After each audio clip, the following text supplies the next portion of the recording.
right, and welcome to Fast Break Breakfast NBA Podcast. My name is Keith, here alone for a solo interview episode. I believe we're going to put out another full episode this week with John and Chuck. That's the plan as of now on Monday afternoon. But as you know, things can change. Not a lot going on in the NBA right now, except if you turn your gaze to NBA player vacations. And that is what this episode is about with Katie Heindl, a writer for Yahoo Sports Canada, who covers the vacations of NBA players, and she's very entertaining, very funny, and keeps us up to date on what is going on with guys vacationing around the planet. If you want to support our show, patreon.com/fastbreakbreakfast. You get bonus content there. Highly recommend the $3 a month Slack chat. It is always going. That is something that never stops, even in the summer. An incredible community of our best fans who've chosen to support us, and we just talk about everything. Movies, fatherhood, the filth. I don't go in that channel. The main channel for basketball and everything else. It is a lot of fun. If you want to support our show, meet some other NBA fans, and just a community of listeners, you do that at patreon.com/fastbreakbreakfast. Also, we still have in stock some John Wick shirts and some dark Bowman shirts, and we have some more of the gray Bowman shirts that have been ordered that should be soon. It should be here very soon if you want one of those.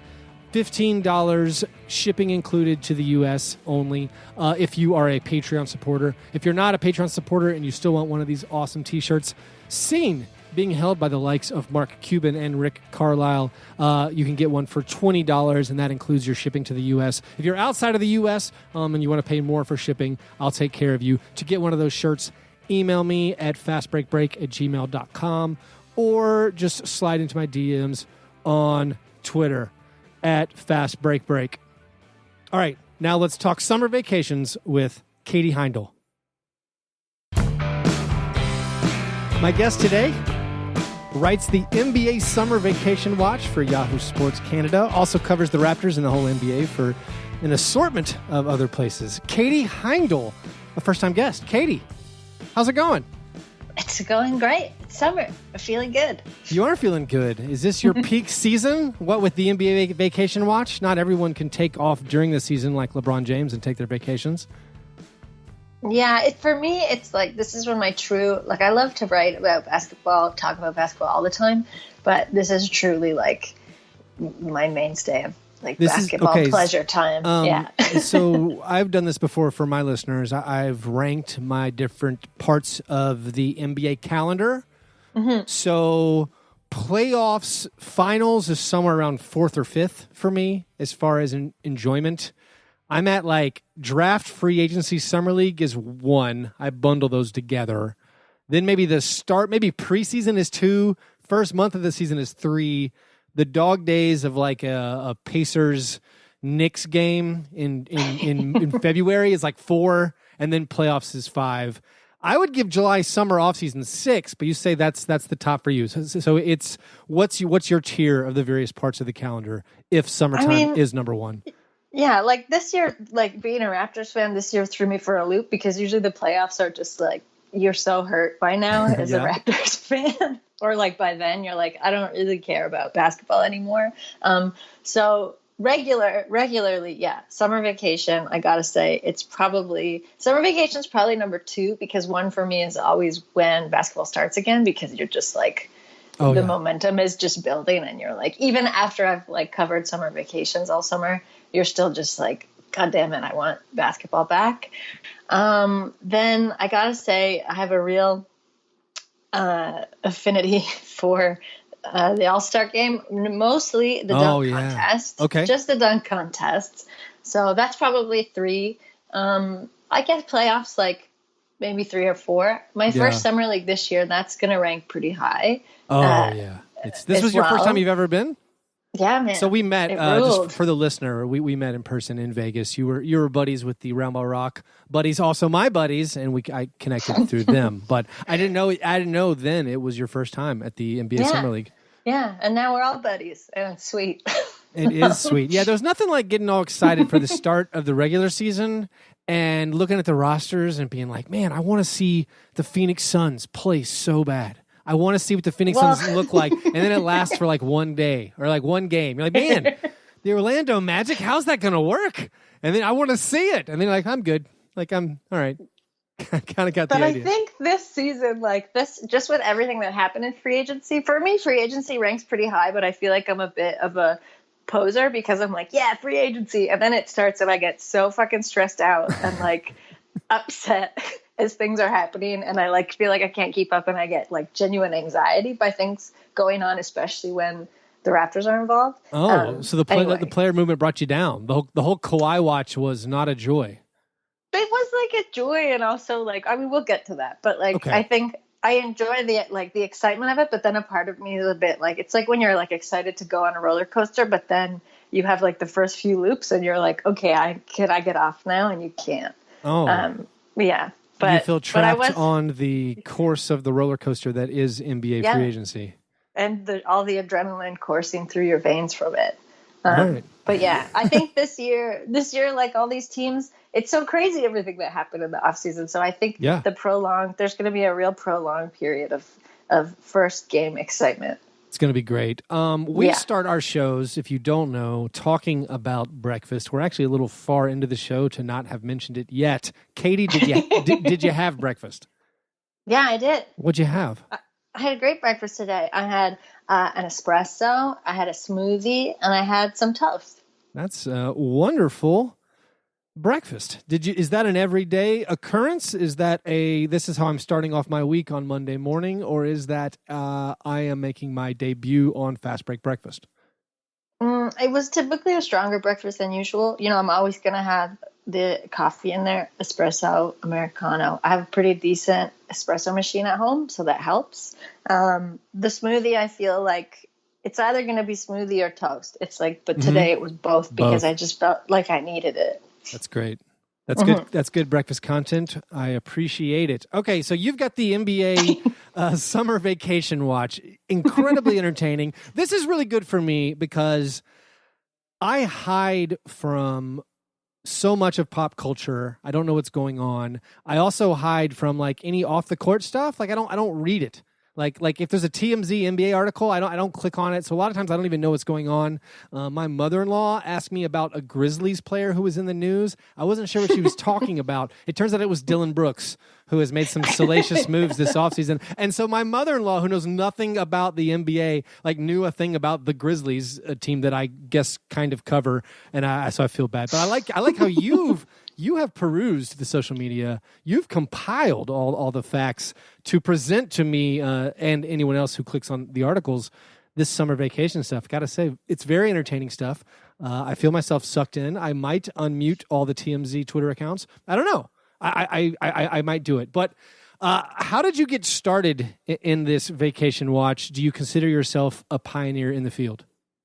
Yeah, absolutely. And I was going to say, you can keep them muted. I feel like I'm happy to compile that for you and anyone else who feels like it's too overwhelming to find everything on your own. That's why I'm doing this. That's why you got to read it.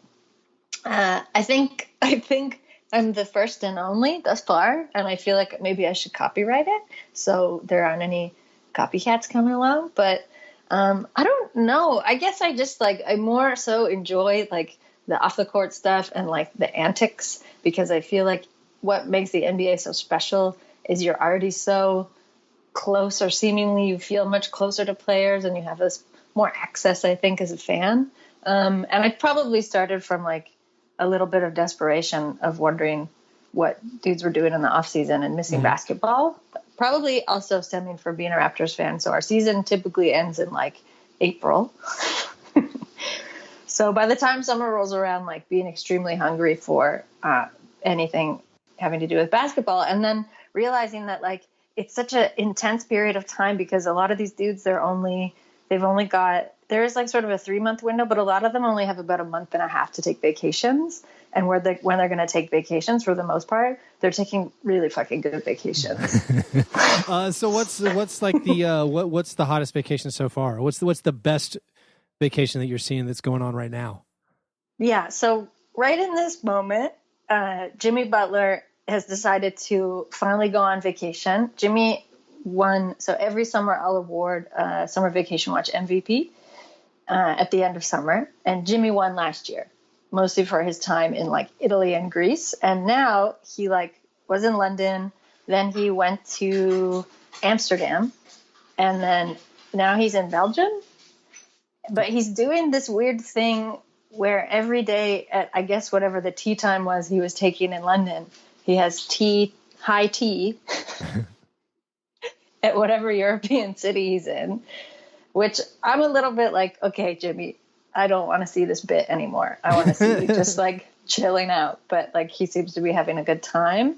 But I think he is now in direct contention with Serge Ibaka, who started the season, the vacation season, I should clarify, extremely strong, and went on vacation for 3 weeks straight. That's good. Well, so what's the normal vacation length? To me, 3 weeks doesn't seem that big. I assume maybe they all did that. 3 weeks is pretty big. 3 weeks is pretty big okay. Because I think a lot of dudes are like kind of have a bit of guilt over like not working out every day and going off this probably intense routine that they have every day during the season, which is a pretty long season. So for dudes to like, I mean, and sometimes they'll like work out on vacation, but when Serge went away, he wasn't really working out at all. He was just like dancing and drinking wine and lying on the beach and like swimming in this beautiful pool, and like enjoying the hell out of himself. Mm-hmm. So it was a pretty long time. That is, you wrote about how Jimmy Butler, it's good when he goes on vacation because he maybe sets the example for the rest of the try-hard players in the NBA, the guys who are always working out all the time. And so once Jimmy Butler says, guys, we all need a vacation. So once he goes, it gives like permission for everyone else to be like, all right, cool. It is actually now vacation season. Yeah, like the really intense players like Jimmy, James Harden, Chris Paul, who is like extremely rare vacation watch. Kind of like a Sasquatch situation. When those dudes go on vacation, it's like there's generally an uptick in vacations from like younger dudes and rookies, especially kind of being like, oh, okay, if these sort of like taskmasters of the league can go on vacation, I can also take a vacation. Is there any competitive spirit between these guys to see who can relax the most? Like, oh, yeah, I don't need to hit the look. No, look how hard I am not worrying about the gym right now. Is there, any of this machismo coming out between a Chris Paul? Like, oh, no, I don't care. No, I'll drink another glass of wine. Yeah, I'm not worried about it. Maybe like the more silently, but this year actually was the first time there was a kind of a rivalry that formed, though I think it started as a joke, but then kind of became more serious. But it was between Channing Frye, Richard Jefferson, and Kevin Love. So Kevin Love like went on essentially like a hot girl summer style vacation where he was like trying almost extremely hard to the point where I was like, cool down, buddy, like take it down a notch. But then like Channing Frye and Richard Jefferson were on separate vacations. I think Richard Jefferson was he was like Wimbledon and Channing Frye was in France. Okay. And they were just tagging Kevin Love in all of their stories, just being like, suck it, Kevin Love. Look at where I am. Like being extremely rude, like seriously rude, I think. And then Kevin Love would like share everything, but with his own messages that were just like, hey guys, thanks so much for reaching out. I'm having a blast. Hope you are too. A lot of love. Just like good. Very sincere. But that was pretty fun while it lasted. Does it seem like maybe to me it seems like maybe Richard and Channing are just trying to hang on. They're trying to stay in the limelight. They're like, please mention us. We've tagged you in our vacation. I know we're retired and I don't even know if they're podcasting still. Just keep talking about us, please. Maybe a little bit, but I kind of love that sort of thing. Like another dude, like Paul Pierce has always taken weird fucking vacations this year, like, and alone. He's always alone. He was like driving around a swan, like a paddle swan boat for a little bit. He like was at SeaWorld seemingly by himself for no reason. So he's always like doing really strange things. And like Chris Bosh had just like an amazing vacation. He's still on vacation. So I feel like for me, I'm like, please stay in the limelight. For these guys, I don't get the sense that like they're incredibly like despo to do it. They're just sort of like, I've got all this free time and I don't really know what to do or how to handle myself. Yeah, that Paul Pierce in a paddle boat makes sense because at the retirement community where my parents live, also paddle boats. They also might have been there. Don't know what to do with their time. You talk about how a veteran like Jimmy Butler kind of sets the example for the younger guys. Is there a normal, I guess, in your years of observation and study, is there a normal progression between an NBA player's career and the type of vacation they take? Is it like rookies are always, or first-year players are maybe still hanging around their city, or they're doing team events, they're getting roped into a bunch of team events over the summer, and then maybe they'll try out like Cancun or the Caribbean, and it's not till like year 7, 8, 9 where you're like, I'm going to Thailand, or I'm going Croatia or somewhere deeper into Europe, not just like Spain. Like, is there any kind of, have you noticed anything between that of like, is it young guys doing, you have to learn how to vacation properly? Yeah, there actually totally is. And it is exactly how you mentioned it. Like dudes usually a lot of the young guys are running like camps in the summer. So I feel like their time, or they're like doing like, I don't know, they're either in summer league or they're in like Big Three, or they're in other like tournaments. Like last year, Pascal Siakam like worked his ass off all summer. He didn't take a vacation.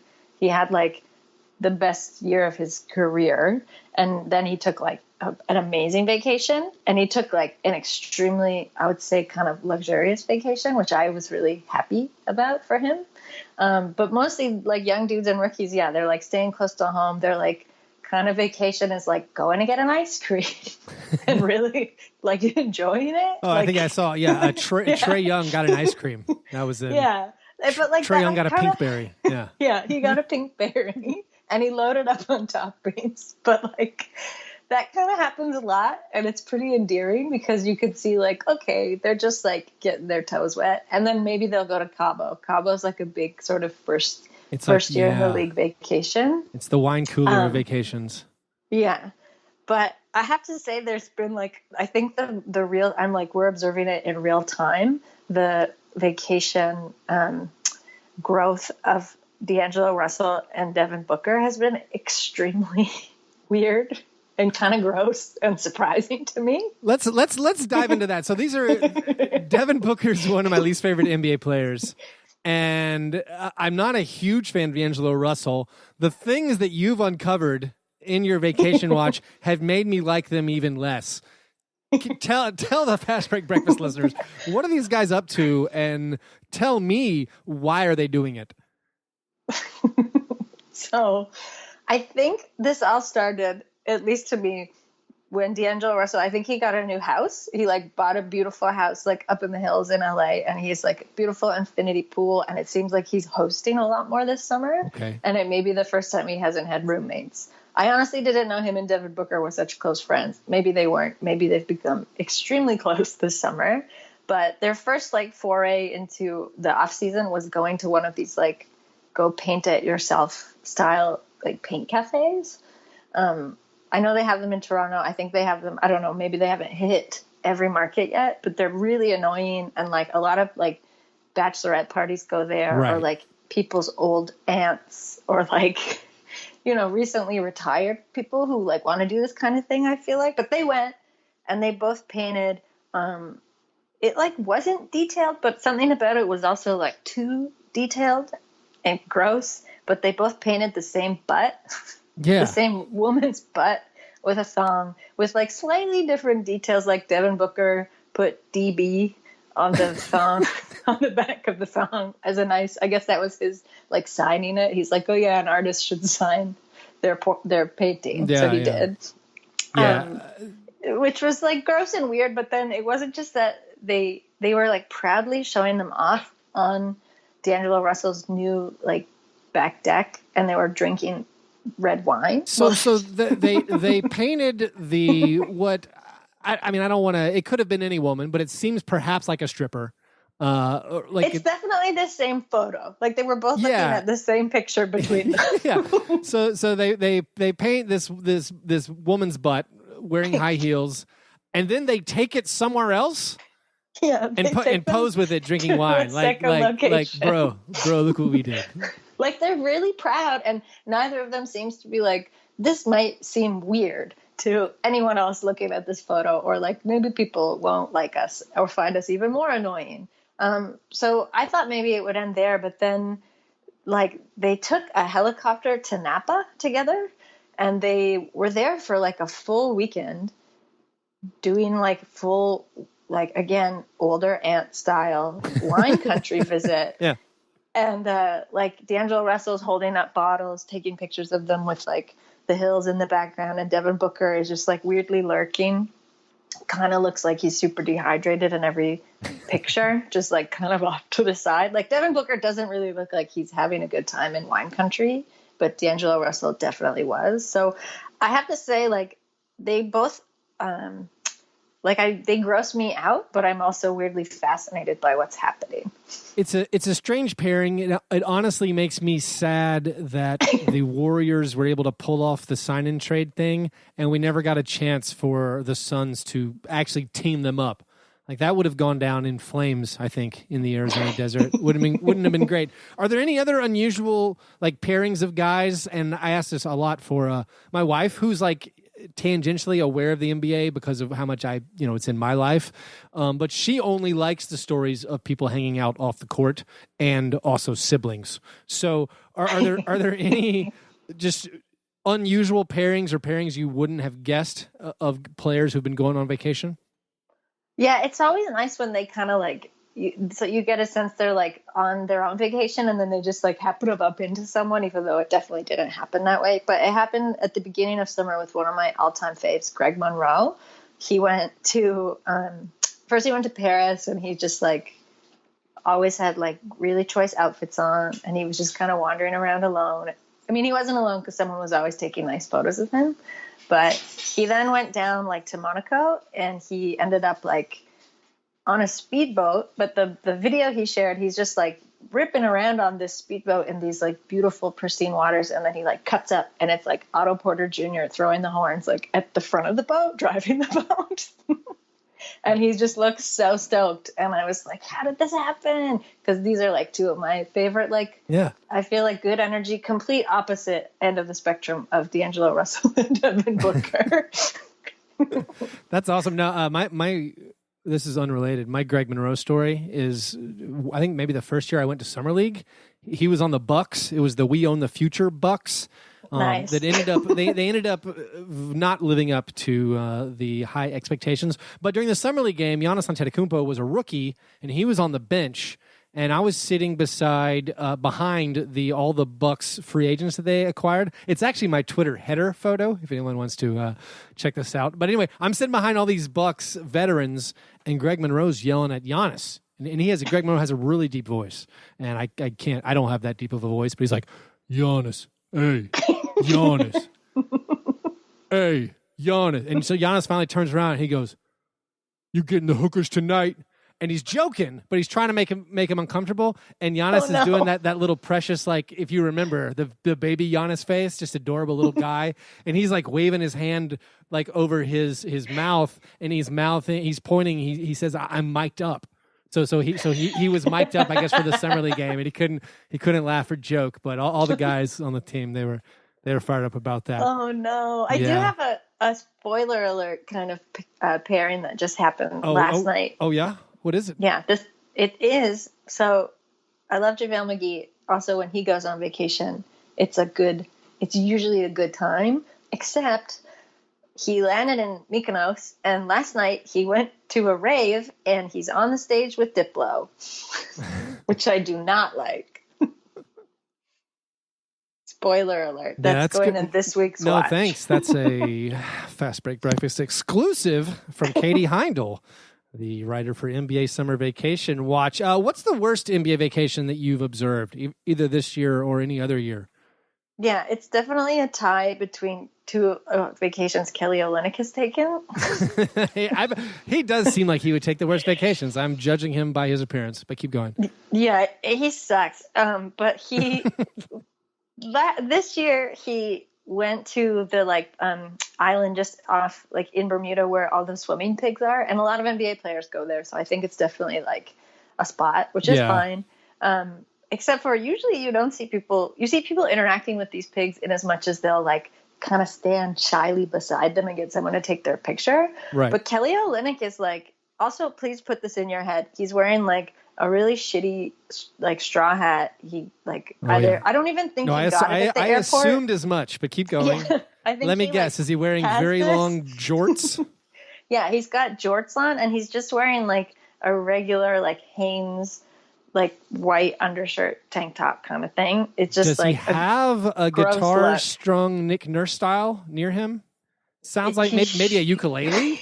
He should. He's got the same stringy goatee that Nick Nurse was rocking this year, and Kelly Olynyk always has, but he's definitely grown it out for summer. Anyway, he's like, at one point he like picks up a piglet. He's like holding it extremely close to his face. The pig looks very uncomfortable. And then in another picture, he's feeding a pig a fucking chicken wing. Oh, that's not... Well, they eat everything, right? That's fine, though. I know, but I guess I was kind of repulsed at first, and then like, whatever, they eat everything. No, they don't eat like hot wings on this like beautiful island in Bermuda. And I do feel like the whole thing about those pigs is you can go and like hang out with them, but you're not really supposed to leave much of a footprint, you know? It's weird when people weird when people go on vacation and like overstep into the boundaries of like nature. Just don't do observe and enjoy. Yeah, don't leave anything behind. But it's a close tie of Kelly Olynyk last year, who got his hands on a crazy souped up Segway. That sounds fun. This sounds delightful. No, and he had almost the same outfit on that he had on in Bermuda. And he was just like bombing around, but he didn't look like he was having fun. And this is the same thing. In Bermuda, he didn't look like he was having a good time. He just kind of like looks super sour. And like, I can't tell if he's trying to look tough or he's like looking like he's not trying to enjoy himself. Did you see him in Vegas? I mean, that's the outfit he wears. He was wearing that outfit in Las Vegas at the gym. Was he in Vegas? Yeah, he was there. Yeah. Mm-hmm. Usually I can have a sense when he's near, but I didn't feel that. Is it the musty aroma? Is it the patchouli? Yeah, it's gross. So him and like Matthew Dellavedova is always taking also similarly bad vacations where he's just like goes home to Australia and then is just like working out all the time on the beach. And I'm not here for that. I will say the worst photo I've seen of your two articles, I don't know if it counts as a vacation. The worst photo I saw was Aaron Gordon sitting in what I assume is his weird Central Florida McMansion with the swamp. I mean, like, you can see how hot it is. You can like tell that there's mosquitoes and gnats everywhere. You can see the swamp over like the gross concrete wall they've erected. Like that home will 100% be reclaimed by vegetation whatever. I don't know if it's a housing collapse. Or when Florida just finally sinks back into the sea. But like seeing him sitting in his gross-looking Florida house with gross-looking Florida creeping over the walls, and I'm like, that home is not going to resale, buddy. That worried me because his dog is so close to the water. I'm just like, dude, your dog's going to get eaten by an alligator. Right. Yeah. Shouldn't know. I'm with you. That photo bummed me out. Wrapping up. You do have the pleasure of being around the Raptors this year, a magical ride. Speaking of Nick Nurse's guitar, are you concerned at all about the current Nick Nurse trajectory? Has he gotten too much too soon? You know what's weird? I feel like you kind of read my mind. And I was sort of like, okay, Nick Nurse is just having a good time this summer. He's just kind of enjoying himself. But he was on my flight to Summer League, and he was really like he was doing that annoying thing when people know that they're recognized, but he's like, who, me? And he was wearing his guitar and like huge sunglasses in the airport. And was he wearing his logoed hat? No, he had a hat on, but it wasn't the logo, which is at first when I was like, that can't be Nick Nurse. And then he turned around and I was like, no, he's wearing his guitar. So I hope that he's just taking the summer to like extremely get it out of his system. And then comes back and is ready to get to work. Because in all honesty, I wasn't totally behind Nick Nurse as a coach at the beginning of last season. I felt like he was sort of a last ditch when a lot of these other coaches who became available and then quickly got snatched up were gone. And the Raptors were sort of like, oh, fuck. Okay, we'll take Nick. Well, that could very well be true. We don't know that's not true. It's true. It could be true. And it's totally how I felt at the beginning of the year. And he improved. He improved all along, and it's great. But I kind of am a bit nervous because the team he's getting this year is definitely not as well constructed, just like based on all these kind of new, they all look really great, but they're sort of like randos that now he's got to figure out who goes where and what they're going to do and how they're going to make this team work again. So I hope he comes back ready to work. I hope he just like breaks a couple guitar strings this summer because he goes in so hard and then he comes back ready to work. For him to go from anonymous assistant coach to guy wearing like matching maroon or like a maroon suit on the sideline, we're like, whoa, all right. Kind of a Dick Tracy villain vibe going on, but that's fine. And then like he pulled out all the logo emblazoned hats and shirts. He wins the championship his first year. He's traveling everywhere with a guitar. Just seems like he's going to burn up like a comet. Like this is like the first act of a Behind the Music or something, where he comes in next year and he's like screaming at OG Anunoby, and he's like, just like, get out of my face. I'm an NBA title winning head coach. Like I feel like it's going to end badly. Like he's going down A Star Is Born road. Oh, it could. To get super dark. It could. I thought that. I just need the players to like respect him. That's good. I guess finally, what's your ideal vacation? Does watching all these vacations make you want to go hide in the bushes outside the Eiffel Tower, or no? That was a shitty vacation from Rudy Gobert. Yeah. Also, like as a Paris native, I feel like he should have a better place to like look at the Eiffel Tower from than bushes. Yeah. I feel like my ideal vacation, and it's like always nice to see these dudes going away, but my ideal vacation is kind of somewhere where you could get a little bit of the city and also like a little bit of chill. Yeah. Being in shorts like helps. I went to Hong Kong for the first time this past spring, and like that was kind of like a 10-year NBA vet. Yes, exactly. That was kind of I'd go back there in a minute. I feel like that was a real ideal sort of vacay. That sounds nice. I feel like I'm done traveling in my life. I feel like I traveled. Don't say that. No, but not in a bad way. My dad doesn't like going anywhere, thus the paddle boats in the retirement community. I feel like I traveled a lot of places, and now I'm like, I'm good. Got some kids. What? I'll fly to Vegas for Summer League. That's fine.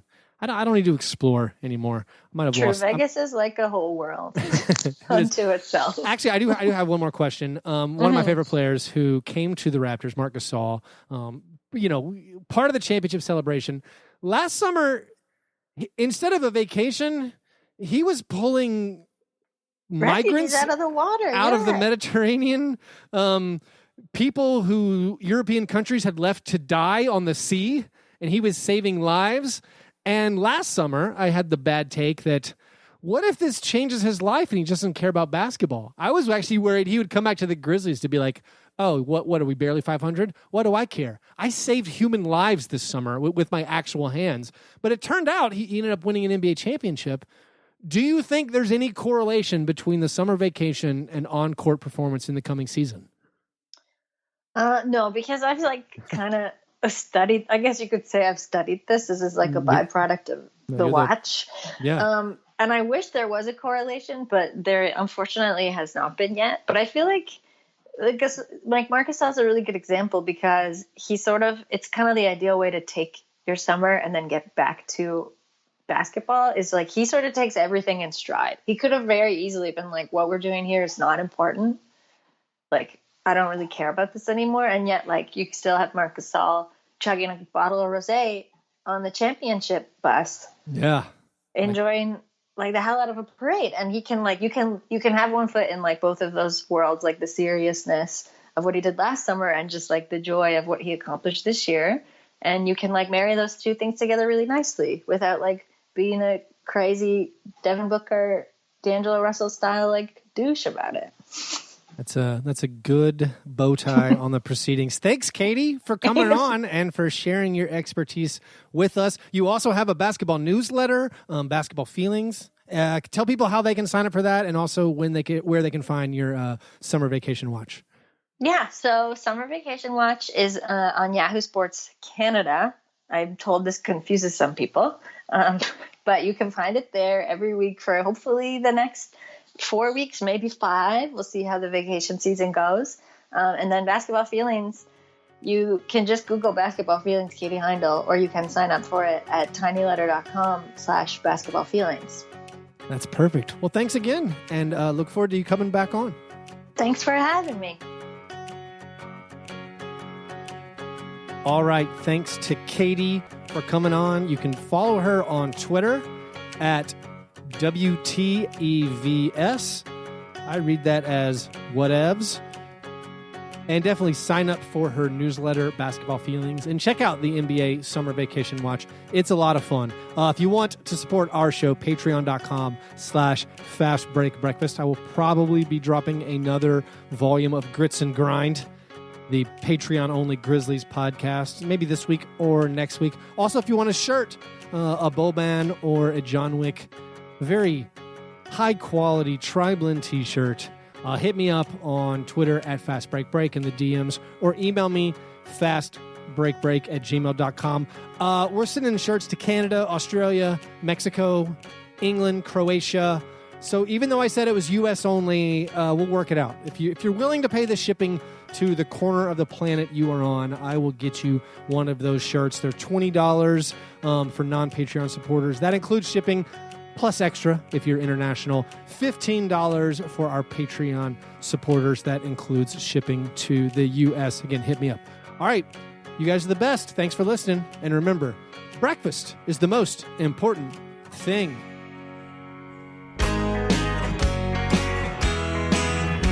Yeah, never apologize for being G&G. Fair break, man. You understand?